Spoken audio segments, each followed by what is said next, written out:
Alright, my name is Sean Fallon, and you're listening to episode 11, Batman the Animated Series. Welcome to From First to Last. Where everybody knows.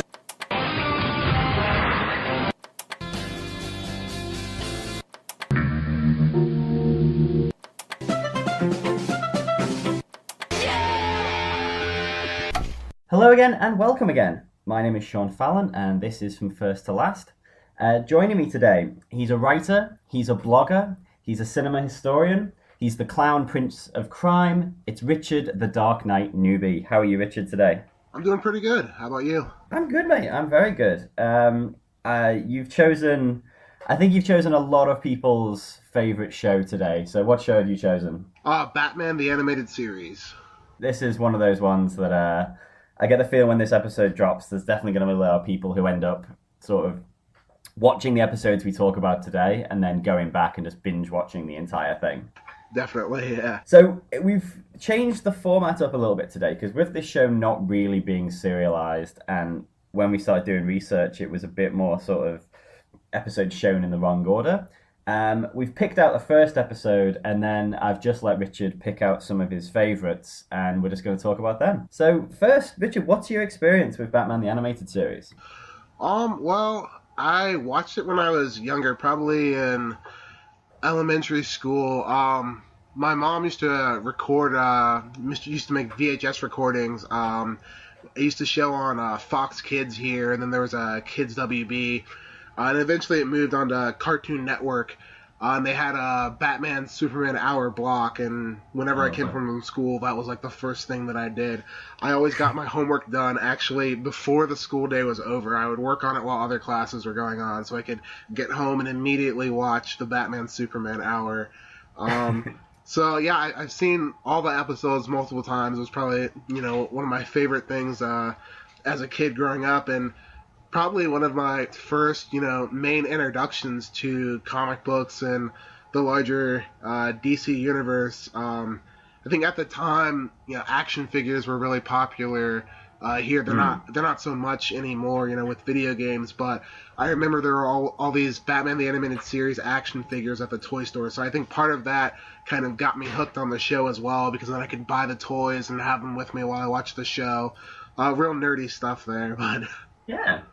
No, well, that's it. I mean, I'm the same. Like this show came out in like 1992 and ran till 95, and so I was about like 8, 9, 10 around that time, and this was this was definitely my Batman gateway drug. Really, like I would watch this on Saturday mornings, and from that I was sort of like, I want to know more about this. So ended up at the library, and it's actually a bit weird. I used to go to the library and I'd be going for all the comic books, and there was this like weird druggy heroin addict dude there who would say to me like, oh mate, if you're going to do Batman, you've got to start with year 1, and then year 1, then Nightfall, and he would just like tell me all the different comics to read and all that, which was weird. But so that was my sort of entry into it, because this show was so good. And it built up so much mythology and so many cool ideas that I was like, oh no, I need to know more of this. And that sort of led into like just a lifelong love of the character and the comics. Yeah. I mean, it's basically the same with me too. And I remember I was too young for a while to see Tim Burton's Batman. And I remember like whenever I went to the library, I'd always pick up the cassette and read the back and wonder oh man, what's this live action version of Batman like. But since I had the animated series, and I think Mask of the Phantasm came out around that age too, when I was really into it, so I remember seeing that in theaters too. So I wasn't too sad about not being able to see the Tim Burton thing, because the animated series was pretty much the best Batman that I can imagine, and I think it still is. Like with all the comics that I've read and all the different iterations of the movies, Batman the Animated Series is the quintessential version for me. Like everything from the voice acting and the character depictions, I mean, that's who Batman and his supporting characters and Rogues Gallery are to me. Yeah, same. I mean, there's so much stuff, like doing research for this, there's so much stuff that like the animated series created that became part of the mythology. Like, I didn't realize Kevin Conway, the voice actor for Batman, was the first one to do a different voice for Bruce Wayne and for Batman. Yeah. Which now is obviously a huge part of it. Like, as Christian Bale took that and ran with it and said, no, it's going to be like this big, otherworldly, monstrous voice. But that is now, you couldn't have a depiction of Batman without the distinct sort of like, oh, this is my, effete Bruce Wayne voice, and then this is like the growl, like the Batman growl. Like, you even see that with Batman versus Superman, like Ben Affleck did it. Like, that has stuck as part of the character. Right, yeah, and like even going back, like if you watch like some of the older Super Friends episodes, it's really weird now because his Bruce Wayne voice is exactly the same as his Batman voice. There's no change, and it just seems so off because we become so used to what Kevin Conroy introduced. Yeah, and like another thing as well. Obviously, everyone knows. Well, I know actually we'll come to Harley Quinn later, but like these episodes that we're looking at today, so many of them have elements that you sort of assume were always there, but actually came from like Paul Dini and his writers. Right. So we will come to that kind of stuff in a minute. But let's just say the first episode we watched was on Leather Wings. What did you think of that episode? I liked it. I thought it was a great introduction to the show. I thought it was interesting that they went with Man-Bat because he's not really one of the, I guess, most popular. He's not one of the classic Batman villains. He wasn't introduced until 1970, I believe. So it's pretty interesting that they didn't go with a Joker or a Riddler for their first episode. But I feel like doing so, going with Man-Bat, it kind of just like allowed for the whole like style of the show to be set up. I mean, it's pretty action heavy. It's not too heavy on plot because Man-Bat is kind of your typical Jekyll and Hyde story. So I feel like it perfectly allowed them to kind of display this world without getting too heavy into the plot right away. Yeah, because you get a cool action sequence, like that scene where Batman's like tied to Man-Bat flying through the construction sites, like absolutely gorgeous animation. And you get sort of like the detective work as well. I did, like, for a first episode, I noticed that, like, Batman's first introduction, he's just sat in the Batcave reading the paper. Yeah. That's the first time you see him, which I thought was amazing, just, like, because the usual introduction we're used to for Batman is either introduced as a kid and you get the whole Thomas and Martha Wayne getting killed. Right. Or it's, like, a bunch of criminals hanging around and then something's moving in the shadows and then they all get beaten up and then Batman appears. But the animated series is like, he's just going to be there, just reading the paper, just chilling. He's just in full Batman, just in the Bat costume, just chilling out. Right, and then they also like perfectly introduced his relationship with Alfred. Who actually, I think in the first episode, it's a different voice actor from the later episodes, but still that kind of witty banter is there from the beginning. Yeah, very much so. Like, I think also that sort of characterization as well of like that relationship between Alfred and Batman. Again, like if you look before that, there's some of it in the comics, but to have that sort of quite fun, bantery relationship, which has definitely gone on to like Christian Bale and Michael Caine had that.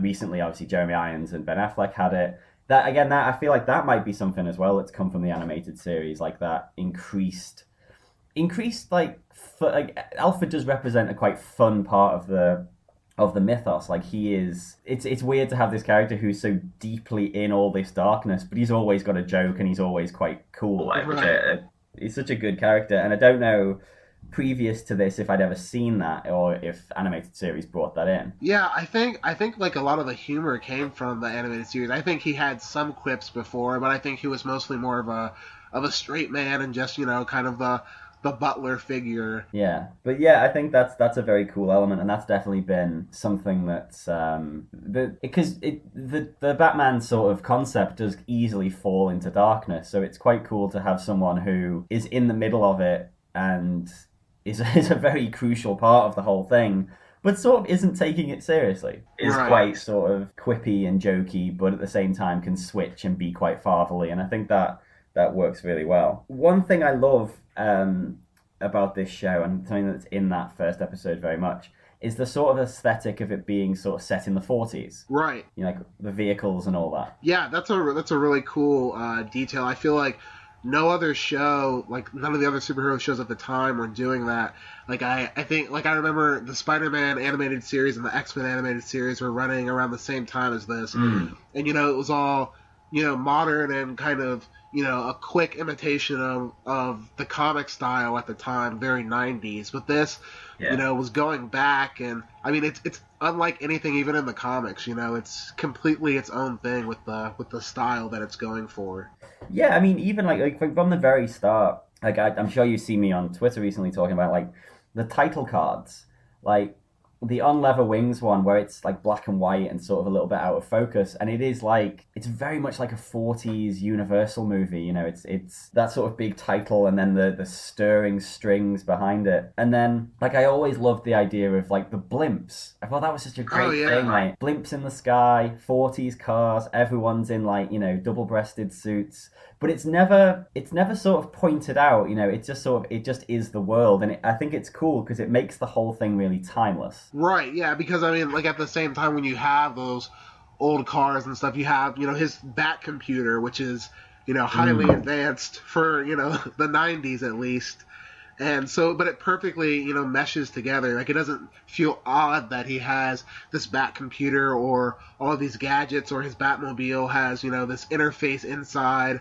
Mm. It all fits together pretty seamlessly. Yeah, I think that's just the cool thing of like it's just not something you ever would have thought of, because like Saturday mornings I'd be watching Batman and I'd be watching X-Men. Like I think they were, like you say, the same time, and they were sort of my bread and butter. So that was how I sort of got into Batman comics and got into X-Men comics. But I got into X-Men comics in the '90s, which was the worst time to get into those comics. So that sort of I was too young to work out that like, oh, if I read X-Men, the next week I would have to follow the story in X-Force and then Executioner's Song and so on and so on. So I had no idea what was going on with that. So that's how sort of Batman kept my interest for longer, because the stories were linear, rather than having to like jump around and all that. But like you say, when you watch those X-Men episodes now, they are very much of a time. Like you say, they're very 90s, like the Yeah. way they dress and the way that. But like Batman, watching this week for this podcast, it could have been made yesterday. It could be made in 10 years. It's just kind of locked in a nice time, and it just works, and it's just cool, and like the designs are just awesome. Like that first episode's awesome, and it also introduces another thing that I thought that's awesome with Batman the Anime series is Harvey Dent. Oh yeah, that Like, was cool because they don't show him as Two-Face immediately. That's one of the things that I liked a lot about the series, is that in his origin episode that comes later. I mean, it's a fantastic two-parter, but I yeah, loved how they let Harvey Dent be a character, and he already had his coin and kind of his mental issues going on before that, and so I feel like you don't get that kind of character depth in animation, not at the time, and I feel like not anymore either. I don't think you get that slow build of a villain across a season like you do in live action shows. yeah. I mean, because what was awesome is like it almost mirrors the comics as well. Because if you read like year one, Harvey Dent is a character in that, but he's the district attorney, so he doesn't become Two Face until later on. So I think that's cool to, like you say, because when it happened, I saw someone flipping the coin. I was like, wait, is Two Face it? And they're like, no, no, no, it's Harvey, because Harvey is part of the war against these baddies, and then he's just, obviously, I think Rupert Thorne does him in later Yeah, on. yeah. Yeah, and that episode is fantastic, where you've got like big bad Harv, and he's got the split personality and all that, which for a children's cartoon is incredible. Oh yeah, yeah. It's so. I remember. I think the first episode of the two-parter, it ends with him in the hospital, and his girlfriend is visiting him, and he has those bandages on his face, and he gets up, and it's storming outside, and he rips the bandages off. I remember that scene was just so terrifying to me as a kid. Like even just in animation, it was just such Yeah. an intense moment. Yeah, because they do. I feel like that '40s aesthetic leads to. There's a horror movie element to the whole thing, like in this On Leather Wings, where like Langstrom turns into Man Bat. It kind of, the special effect is actually a little bit stilted, and he sort of just fades bits by Right. bits into it. And I think that's just really cool. Like that idea of it's Batman but it's also like a 40s detective thing, but it's also a universal horror movie, and they've managed to put that stuff all together and make it seamless, which is incredible. You know, no one else has ever really done that. Yeah, I mean, I feel like it's such a huge feat to be able to blend all those different genres together. And I feel like Mm. so often, like with animation and even with comic books, like I feel like creators are so afraid of blending things together. They want it to be easy to suss out exactly what this is and to be able to Mm. categorize it. And here, they just blended all of these elements that they loved and found a way to make it into the truest Batman depiction I think there is. Oh no, definitely. I mean, it is one of those things of like going like saying the X-Men. There are people who still do enjoy that show, but I feel like you could say, well, that is one X-Men, but the comics are better, or the movies are better, or something else is better. But like with Batman, if you took any Batman fan and sat them down and said, okay, what is the best version of this character? I think 90% are going to say this. You know, it's got everything. It's got all the villains. It's got the only thing it sort of skips out on that the movies sort of sometimes lean into is a lot of his sort of like Batman isn't as angsty. You know, he is quite fun, and he'll have a quip, and he's quite an interesting character. He doesn't really like. I remember there was a point in the comics for like I think like after 2000 where every plot line would just be something happens and everyone wants to help Batman and he shuts them out and then he ends up needing their help and then he welcomes them back in and the story ends and the next one would just be the same thing. So Yeah, you'd have like Nightfall, Officer Bruce Wayne fugitive and all that, and it was just the same plot over and over again. And that character doesn't match this character. Like you couldn't imagine this Batman being that angsty without there being like fear gas or something involved, which is right. always good. Yeah, I feel like this Batman, I feel like they took a lot from, the 70s, the Neil Adams, Jim Mm. Aparo, Denny O'Neil stuff. And I feel like it came before, because I think, and it was like the mid 90s where we got kind of like the uber dick Batman that you're talking about. Like Yeah, around Nightfall and post that, where, he's yeah, just an asshole to his Robins and, his relationship with Dick Grayson is bad and he's just mean to everybody. And yeah. I Like think and I think like because this preceded it, we get a Batman who's, a little more, grounded and a little more relatable and compassionate. I mean, I think that he's still, kind of crazy as Alfred points out, time and time again. yeah. But, I think that he's a much better Batman than some of the later depictions that we got through the 90s and 2000s. Yeah, definitely. I mean, and like you say, it's interesting, like him being closer to that '70s Batman, because a lot of these episodes are sort of loose adaptations of those classic stories, like Almost Gotham, which is like my favorite episode, is a adaptation of Where Were You the Night Batman Died. They've got Joker's Five Way Revenge.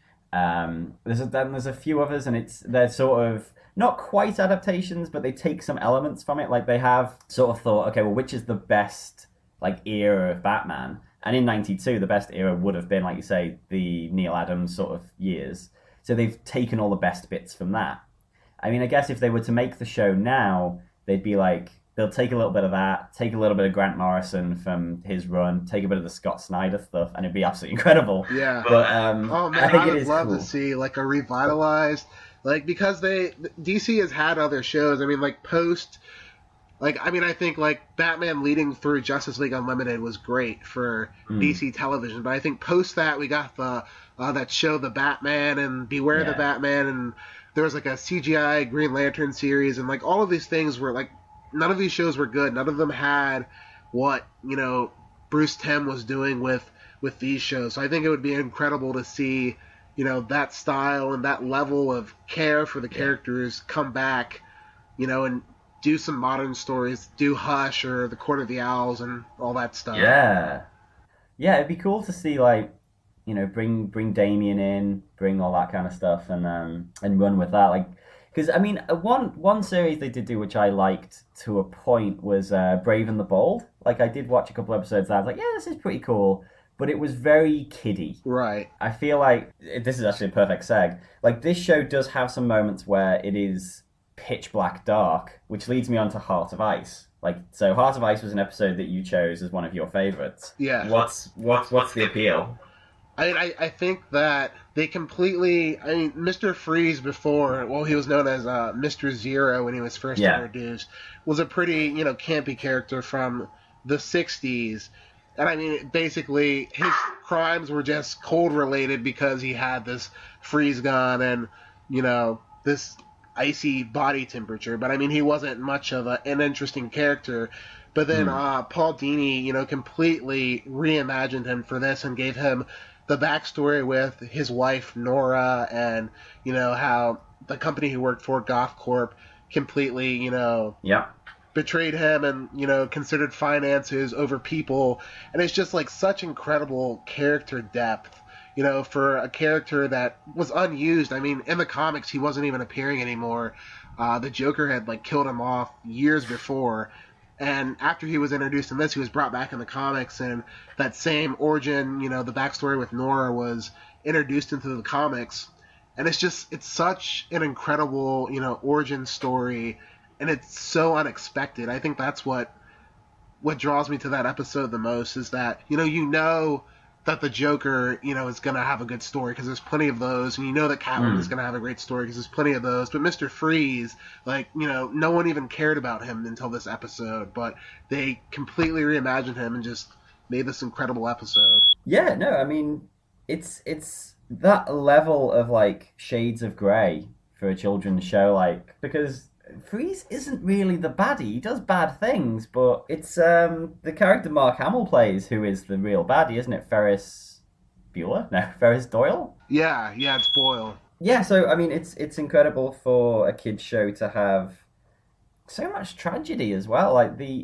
The final image of that episode where Freeze is in the prison cell with the ballerina, and I was waiting for the moment when the doors open and they bring in Nora, and it's yeah, you're in prison, but we'll give you your science stuff to help fix her, because we realize it wasn't your fault you turned into a bad guy.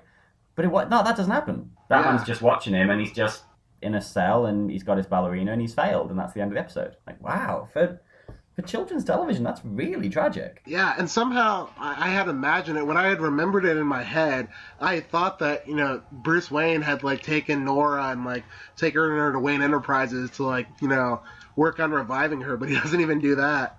No, she's just gone. I know she does one Mr. Freeze episode, which still haunts me to this day. There's an episode later on, I think it's called Deep Freeze, and, a billionaire has Nora, and I think he's in the Arctic, and he kidnaps Freeze and says, I'll give you Nora back, but I want you to make me immortal and cold and all that, and I want to live forever. And so on and so on, and he does it, and the billionaire betrays him, I think, and then the next minute, their sort of ice palace, whatever, is destroyed. And the ending image is there's a big iceberg, and inside is Freeze and Nora just frozen together.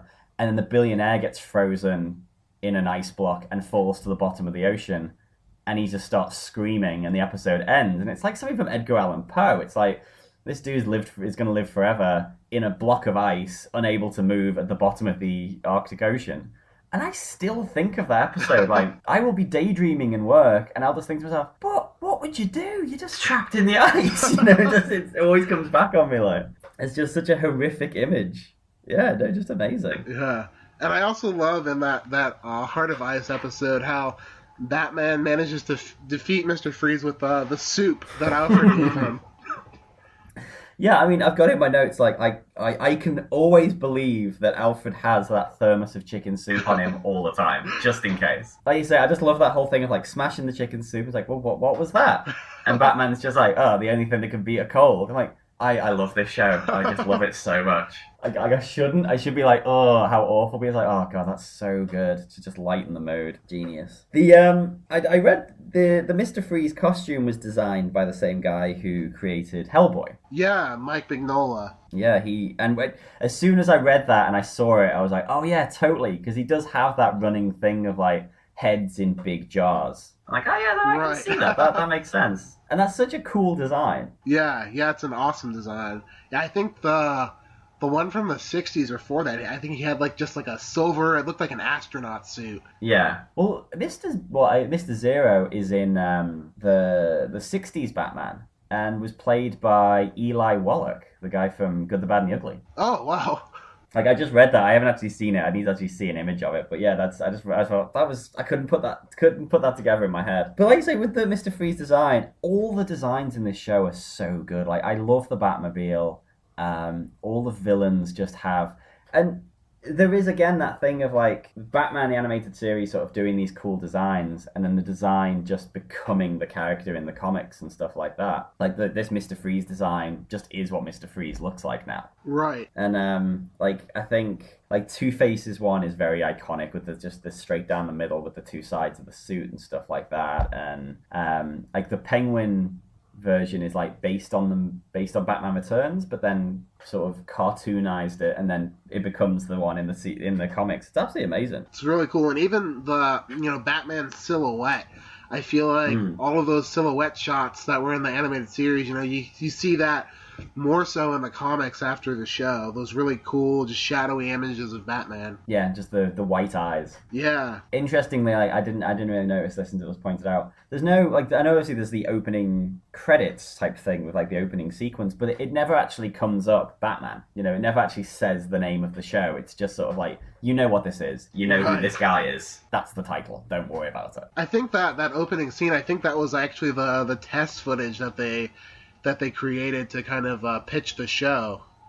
Ah, okay, well, that makes sense. I'd buy it based on that. Yeah. It's so weirdly, like watching this show again. I hadn't watched it for years, but it's so iconic. Like the music, I sort of always assumed like before I watched this cartoon, I was a huge Batman fan, and then this cartoon came along. But now I'm thinking back to it, I think I just knew who Batman was. I remember watching like in England in the morning, they used to put episodes of the '60s Batman on. So me and my brother would sit and have our breakfast before school, and we'd watch old campy Dutch angle Batman. And I just knew Batman from that. And I do think actually this cartoon may have been like I say, my gateway drug. Like I sort of knew who the character was, but this was my Batman. You sort of have like your Superman or your Doctor Who. Well, this was my Batman. Yeah, and I think like I still, whenever I read comics to this day, the voices from this animated series are the voices that I hear when I'm reading comics. It's become that iconic. Yeah, no, very much so. Like one of the reasons, like I'm not a huge gamer. I don't really play video games that much. But Batman Arkham Asylum came out when I was living in Seoul, I was living in Korea. And it came out and I was like, oh, cool. And then when I saw the voices were Kevin Conroy and Mark Hamill, I was like, oh, I might have to go buy a PlayStation and buy this game because I need to get some of this. And that was perfect. Like that was I felt like I really felt like they'd kept this sort of idea and put it on that you could play it like with some added sort of grittiness and all that. Right. But just having those voices made me just like, no, this is going to be quality. And it is an amazing game for that reason. Yeah, and Paul Dini actually wrote that game too. And the sequel, Arkham City. Oh, there you go then. Yeah. That's why. His comic book run, he did a really good run where, what was it called? It was like Batman. He did Streets of Gotham was one. That's it, yeah. Streets of Gotham, and did he do Gotham City Sirens as well? Yeah, and then he had a run on Detective Comics that was kind of an anthology too. Yeah, no, just really good. He just like such a good writer. He's got a new book coming out. I don't think it's already out. It's coming out soon. And it's in like 1993. He got mugged and beaten severely in the street and was hospitalized, and he credits like Batman, like the idea of Batman with helping him get his head together. And I think what the comic is, it's like the Joker represents his sort of fear and depression, and Batman represents his sort of bravery and perseverance, and the two ideas are fighting in his head to sort of get him back on his feet. It looks really interesting. Yeah, that sounds awesome. Yeah. The artist is Eduardo Rizzo, the 100 Bullets guy. Yeah. Who is amazing. Just like I love his work. Like so, that's definitely something that's on my radar that I need to get when it comes out. Okay, next one. Joker's Favor was another one you chose. Another fantastic episode. Why did you choose this one? This one actually. it terrified me as a kid. I mean, Mark Hamill is just so brilliant as the Joker, but this episode, he's actually really scary, and I love how I'm always kind of just fascinated by how small decisions and small moments can completely redefine a person's life. So I love how it's not, Batman focused. It's this guy who's just, had a bad day at work, and, he's upset because his wife is making meatloaf for dinner, and that sucks. And, the cops and Batman are looking for the Joker, and they pass him on the highway, and then the Joker comes up behind him and cuts him off, and he doesn't realize it's the Joker. And so he, speeds up to try to cut him off, and they end up in this accident, and he, goes on the exit, and he's on this wooded area. And just like that shot of, the Joker coming out of the trees and the setting sun behind him, and you just see his silhouette, it's so haunting. And just the fact that, he tries to escape this man, and the Joker has just, kept tabs on him for years. He says, he's made him his hobby. And it's one of my all-time favorite Joker stories in any medium. Yeah, I mean, it's a fantastic one to sort of because when he says he takes Charlie's driver's license and lets Charlie go, and it's like, oh, I'll call on you one day for a favor, and then it goes to black, and it's 2 years later, and even that idea that for 2 years Joker's been doing all the stuff he's been doing, but just on the sideline, just keeping tabs on this one dude who 2 years ago made a slight indiscretion. And it's no, this guy, I can turn the screw at some point. And then obviously just appears out of the blue to get him to do his favor for him. That sort of idea of, that sort of thing with the Joker where it's all supposed to be chaos, but there is that idea of, oh no, it's all there. He's very dedicated to his work. He is the Batman of what he does. Right, exactly. And the fact that the favor is, just for him to hold open this door, even that is brilliant. It's not even this crazy thing that he has to do. It's, something that seems so idiotic and so simple, but it's just the fact that he can make this guy do it. Yeah, that's it. It's interesting actually watching this, because this is in the show, this was the first appearance of the Joker. So it has that weird thing because it heavily relies on you knowing who the Joker is already in order to get why this guy would be so scared. I think if it was a completely new character, you wouldn't have that built-in fear. I think that's the interesting thing, and something that sort of with this podcast, you couldn't really do a first and last episode of this, because you can watch them in pretty much any order. Right. The first time I saw Joker's Favor, I'd watched 100 episodes before that, so when the Joker was sort of he appeared, I was like, oh shit. Because I remembered the stuff he'd already done in the show, and I knew who the character was. Whereas if you hadn't seen the show before, you didn't know who the Joker was, it'd be interesting to sort of, could you just gather that he was a real bad dude, or would you have to watch the whole episode? But I think that idea of him already being iconic, the Joker's already this devil that just lives in the city and you just want to be careful. I think they really do well to sort of use music, use the design, use Mark Hamill's voice, just to set the character up very quickly without needing the sort of rambling, but I'll get to my point in a second. Heart of Ice, you do have a very distinct origin story for Mr. Freeze, but on Leather Wings and this episode, Batman and the Joker just simply are. They're already there. Right. Pre-baked, just there. Go for it. And it relies on your sort of pre-knowledge to get it. But it works. Yeah, and that's a good point. And it's also Harley Quinn's first appearance, because she appeared on the show before she appeared in the comics. And it's just kind of fascinating how fully formed she was, just in that episode. Everything that you need to know about Harley Quinn is kind of there, and you don't need to know her origin, and she kind of, makes a mark for herself beyond just being, another one of Joker's flunkies. Yeah, that's it. And it's another interesting thing of that character has become so iconic, and has pretty much, a lot of writers have definitely broken her away from just being Joker's girlfriend or Joker's sidekick. She has had some really good plot lines by herself, and also they've dug in on that idea of their toxic her toxic dependence on Joker, right? And really made that a really interesting character and an interesting plot line which I doubt the makers of animated series were expecting that, but it's worked so well. Like to think that, in a couple of months we're going to have a movie that she's one of the main characters is incredible.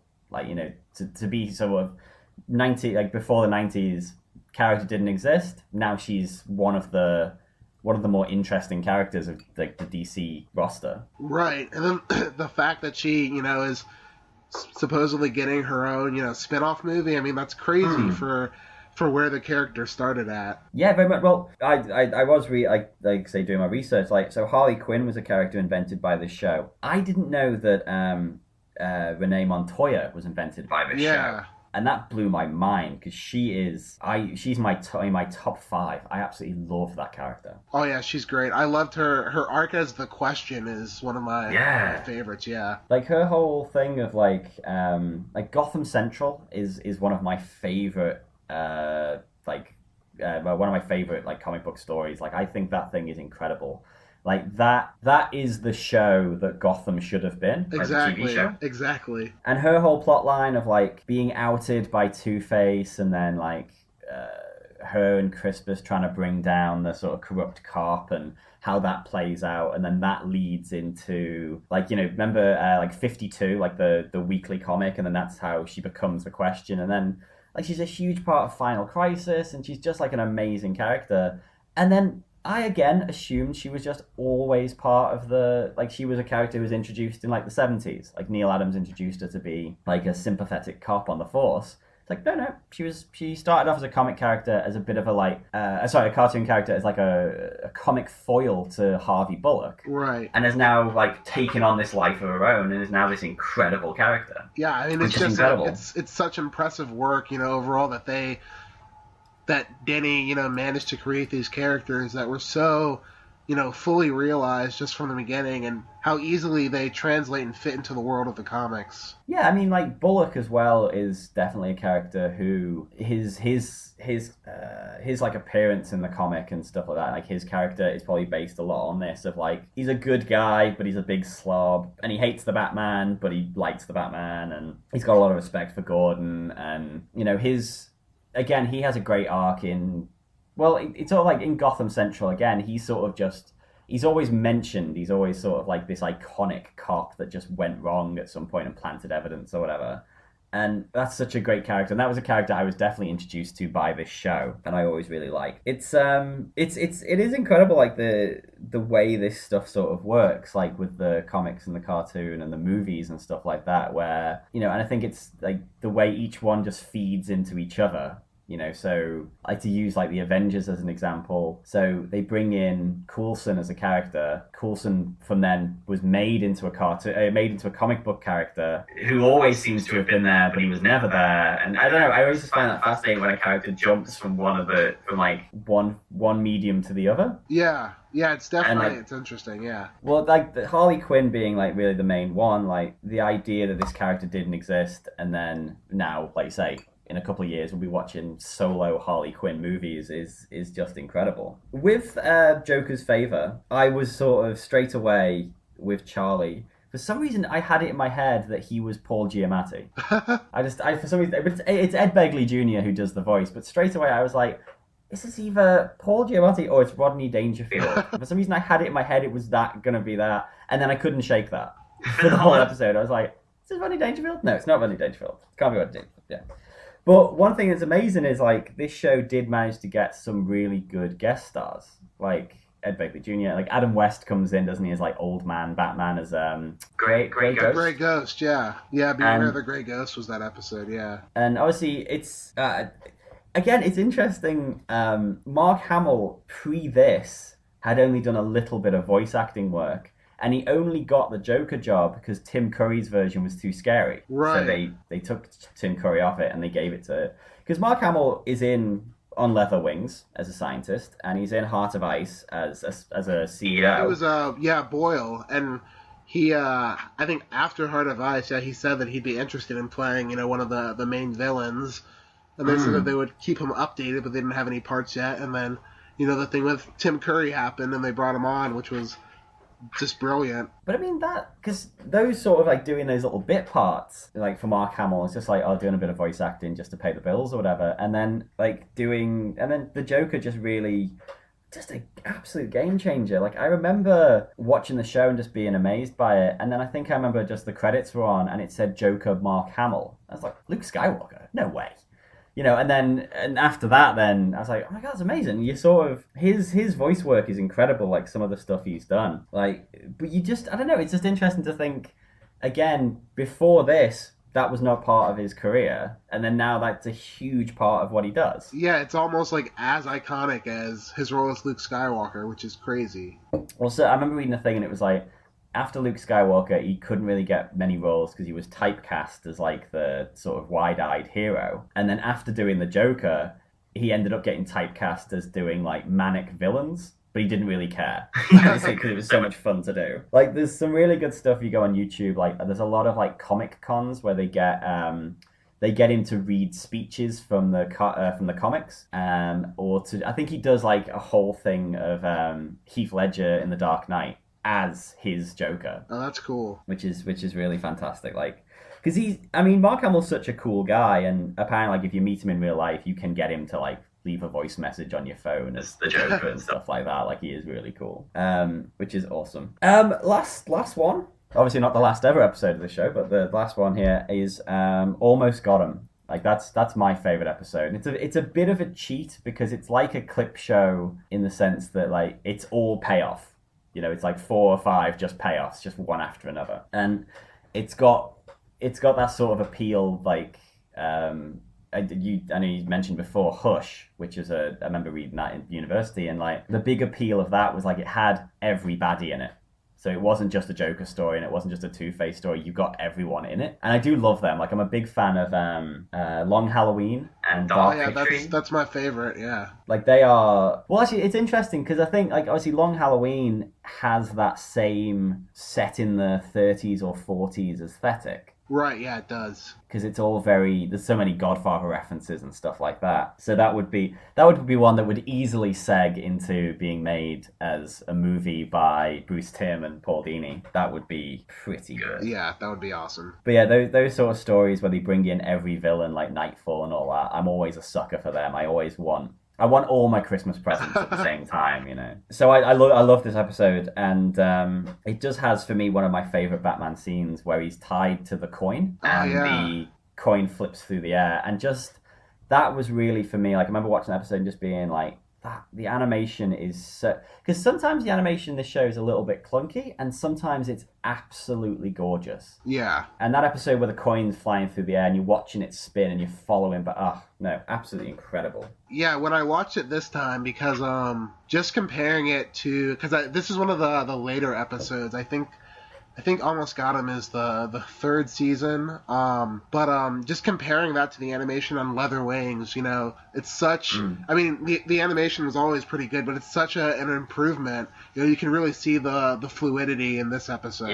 Yeah, and even like the designs as well. Like the Joker in Joker's Favor, which was like the 7th episode ever or something like that. His costume's there, but it's not really defined. Like the lines aren't there. Right. Whereas in this one, it's a lot closer, and you kind of get more of a sense of what it is. And I mean, like you say, the animation of like the constant thing of them like riffling the cards and all that is really good and really smooth, and it's such a fun episode. It's a fun episode in the sense of like to sort of put it in its place of like, do these baddies meet up every week and play poker? Like, why don't we follow that story more? That's really cool. Oh yeah, that would be great. Like different villains, every time. Yeah, that'd be awesome. Like, have you read Where Were You the Night Batman Died?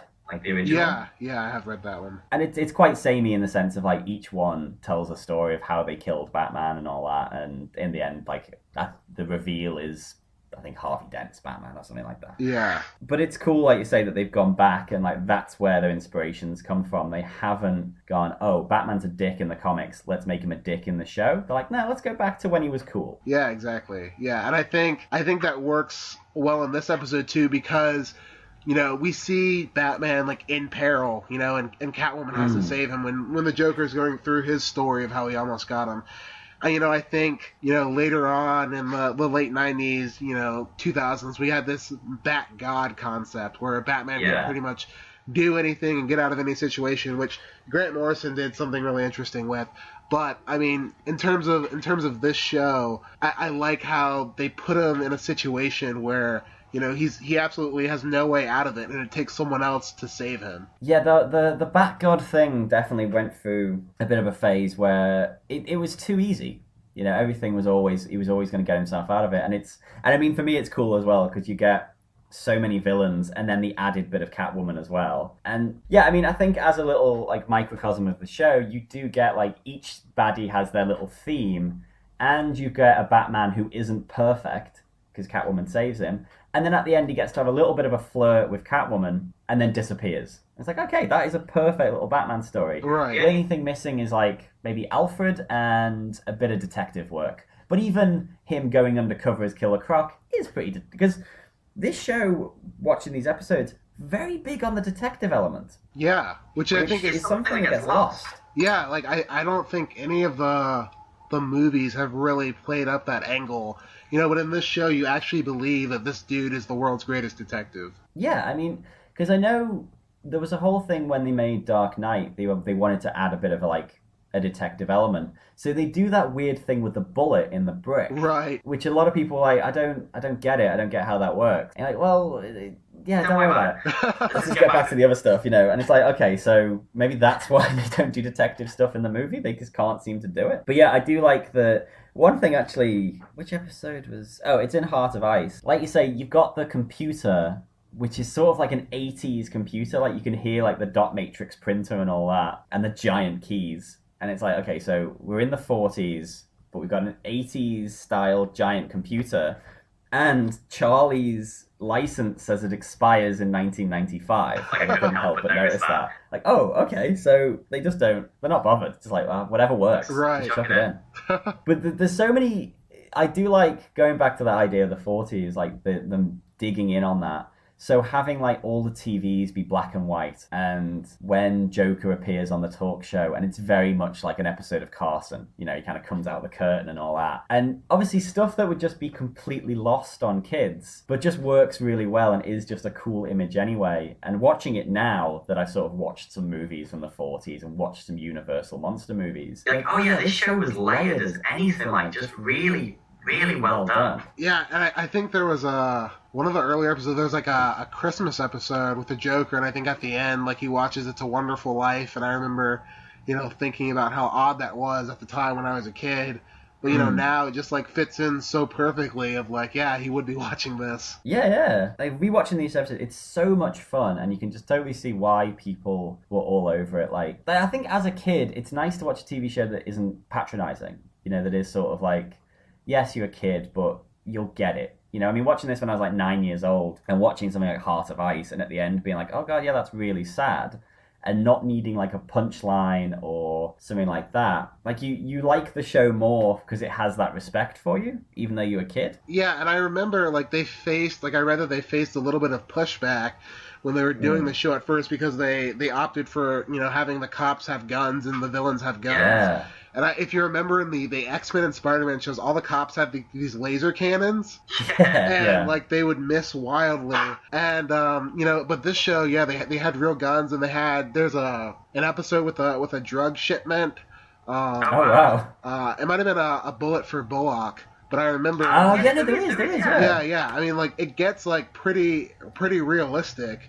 Which I always thought was a really interesting take because it didn't try to, soften things up. It's like, well, this is, a superhero show and it's violent, but you can explore, the heroism through this violence, and there's still humor and stuff in it, but it doesn't talk down to its audience. It is quite a gunny show. Like a lot of people, like there are guns and they are shooting bullets, and you see people like cock the guns and stuff like that, which is incredible for a kids show. I know like Fox were a little bit dicky about the whole thing. Like they were like, oh, kids won't watch a kids show without kids in it, so that's how come you end up with Robin. But then it's like, oh, but Robin can't be too young because that would be child endangerment, so make him a teen. You're like, well, then he's not a kid then, is he? So you're like, it's just missing the point. Like I remember reading an interview with Paul Dini, and he said every single storyboard would have a page of notes that would come with it. You can't do this, you can't do this, you can't do this, you can't do this. And I think when they went to WB, they didn't get any notes. WB were cool with it, but Fox were very much on their necks the whole time to sort of keep trying to change it to make it more kiddie. And I think that would have ruined the show, because the fun thing was, it was a show that I could put on a Saturday morning and sit and watch. And if my mum and dad were in the room, they could watch it with me. Right. Which is important. Yeah. I had that with the X-Men as well. My mum and dad used to watch that with me. Because it was quite, obviously, had childish moments, but there was angst in there, and there was some weird plot lines, and that sort of idea of, to a child, presenting persecution and persecution of minorities, it's very easy to, and why that's bad, and just to put that idea in a kid's head and hope it just takes root is cool, for a children's show. And that used to be my thing. Saturday mornings I'd watch this, X-Men, and Rocko's Modern Life. And I'd watch them with my mum and dad. They'd be sat there pretending to read the paper, but they'd be watching the show with me. Yeah. Which is important. Yeah, my Saturday mornings basically consisted of the same thing. It was Batman, Superman, X-Men, and Spider-Man. Ah, of course, yeah. Well, that Spider-Man cartoon, I remember that being awesome. Yeah. And I think that the Superman one that they also did, that Bruce Timm also produced, is really good too. Yeah, because his designs, his design of Superman, I love the fact that all of his designs are he started with squares, and then he's built from that. I love his Gordon design. Oh yeah. Of the shoulder, everyone's shoulders are always completely almost right angles from the neck, just boom, and then everything just tapers, and it's just a cool. It's as soon as you see it, you're oh yeah, no, I know who this is. It's instantly iconic. You see a car or a building or anything this guy's done, and you're oh yeah, no, I totally know that this is Bruce Timm or whoever. Right. And I love that. I just love that whole thing of this show. I forgot how good it was until I sat and watched these 4 episodes, and I was just oh yeah, I need to probably go back to the start and rewatch all of it. Yeah, I have all the season set, so I watch them pretty regularly. I absolutely, love the show. Like I said, it's probably my favorite depiction of the character, and I'm a huge Batman DC Comics fan, so yeah. Just from this to the Justice League show, I just think they're all so brilliant, and the way that they tie them all in together. To have an animated show that it's doing the kind of extended universe thing that's such a catchphrase, in the film industry now. But to do that, for Saturday morning cartoons 15 years before, it's crazy. Well, the other thing as well with this is Mask of the when they took it and they said, oh, let's make a feature-length version of it, and it was Mask of the Phantasm, which is a lot of people when they talk about their favorite Batman movies is in everyone's top 5. Because it's incredible. Yeah. And incredibly dark as well, because people are getting straight up killed. Yeah, and there's blood. I think that was the first time that I'd ever seen blood in a cartoon. Yeah, no, same. I remember just again watching it as a kid, and just because there was always that thing when you watched a cartoon, a character would nearly get killed, or they'd get put in a coma, or they'd get knocked out, but no one ever really died. And then watching this, I was oh no, these people are getting straight up killed. They're not going to get resurrected later. It's not going to be Morph on the X-Men where he comes back. This is, and that was at that point you kind of oh cool, this is a cartoon that's sort of ooh, this might be a little bit naughty. I don't want my parents knowing I'm watching this because this is pretty cool. And also it's quite scary, and it's got a little bit of Killing Joke in there and all that, and I think that awesome thing that they were doing of making. Well, actually, sorry, just to completely change the subject mid-sentence, I was always a big fan of Batman Beyond as well. Oh yeah, that was a good one too. Yeah. And that starts with Terry's dad getting brutally murdered by a biker gang, by the Joker's gang. I remember that was because that show came out when I was in high school, and that just hooked me in. I was okay, cool. So they're going to go a little bit dark with this. And it's such a good continuation of Batman the Animated Series, but also sort of that interesting idea of what if Batman was Spider-Man? What if Batman had Spider-Man's problems? And yeah, that really appealed to me when I was in high school of I love this character, and I quite like the Spider-Man idea, but I wasn't a big fan of the Spider-Man character at that time. And then oh no, perfect, this will be fine. I want to see how it plays out. Yeah, and then they wrapped up both the finale of Justice League Unlimited did kind of like a callback. It was a Batman Beyond centric episode. And they did like a callback to On Leather Wings at the end, where Terry is flying in the bat suit, and it's the same thing in the police and the blimps, and they're, what is that? I saw something. And so it's like kind of like the perfect bookend to where it started. But I mean, that episode, I don't know if you've seen it. It's really good. It's called Epilogue, and it just nicely ties up this whole Batman arc across all of these animated shows through the 90s and early 2000s. Amazing. I guess it's a bit of a cliche and it's a bit cheesy, but like when you do watch this show and when you watch those shows, the love of the character is just written in massive, 100-point text just all across every frame. Like there's not a sense of like, oh, we'll just make a Batman thing because it's popular or whatever. The people behind this show just absolutely loved the character and loved it enough to give it the respect to sort of give it this awesome world, give it all these mad characters, and really dig in. And like I say, the Mr. Freeze thing's a perfect example. It would have been easy to like get rid of that character and find another cold-themed villain. But the fact that they've gone like, no, let's give this guy a chance, and let's give him a really good backstory, and just completely resurrected the character. And just like that love and that effort to put it in and say, no, let's build these characters back up. Yeah, it's amazing. They did a similar thing with Clayface too.